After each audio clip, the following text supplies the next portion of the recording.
Yesu ashimwe nshuti z'Imana kuri uyu munsi mwiza twizihizaho ivuka ry'umwami wacu Yesu Kristo. Mfashe uyu mwanya kugira ngo mbifurize ibihe byiza.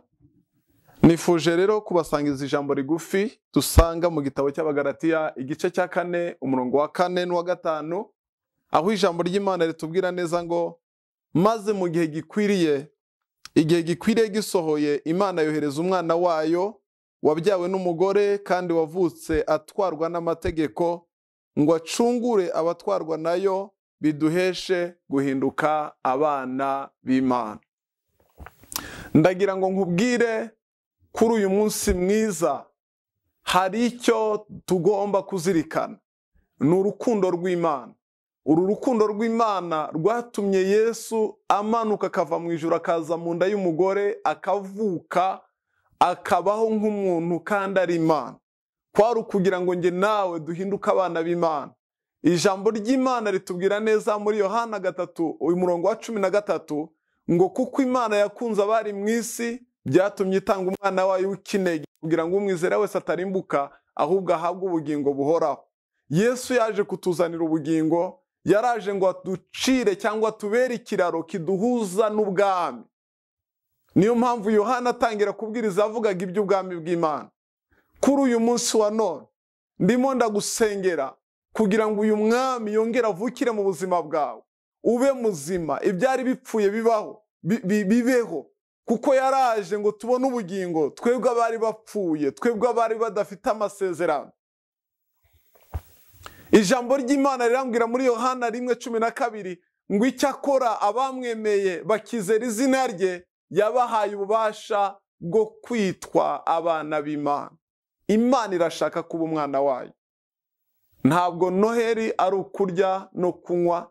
Ndabizi benshi babaze, abandi basohotse bagiye ku mazi, abandi bagiye mu mahanga ya kure, ariko nje kukubwira ngo uyu ni umwanya wo kuzirikana no gutekereza ku rukundo rw'Imana. Warangiza ukarespondingaho, ukagira icyo ukora kuko Imana igusaba. Ijambo ry'Imana ratubwira ngo yaraje aza mube ariko abe ntibamumenya. Yari umucyo nyamara uwo mucyo abantu ntibawumenya. Icyakora bamwemeye bose bakizera izina rye yabahaye kwitwa abana b'Imana. Nawe mu bana b'Imana ishaka urimo, mu bo yavukiye urimo, no mu bo yapfiriye urimo. Urasabwa iki rero? Ngiye kubaha ibintu bitatu byonyine ukeneye. Icya mbere, ntabwo kuri uyu munsi ugomba kutamenya Imana. Yaraje aravuka ariko benshi ntibamumenye. Ndimo ndagusengera ngo umenye Imana, kuko kumenya Imana ni rwo rufunguzo. Ugomba kumumenya. Wamara kumumenya ukamwumvira, ukamwizera, ukamwemera, ukizera amasezerano. Uyu mwami yaramanutse atuzanira amasezerano. Isezerano rikomeye nuko tuzabana nawe mu buzima bw'iteka ryose. Yaduhaye agakiza kugira ngo ubuzima tubemo dukiranutse twera, niturangiza tuzasoze tujya kubana nawe mu bwami bw'iteka ryose. Icya gatatu rero ni ukumwumvira. Kumwumvira muri byose.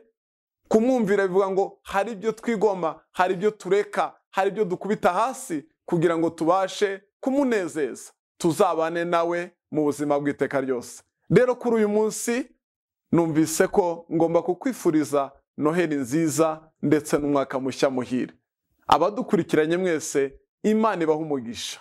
Hasoza mvuga ngo Happy Merry Christmas and New Year 2023. May the Lord bless you abundantly. Imana ibagire neza. Shalom.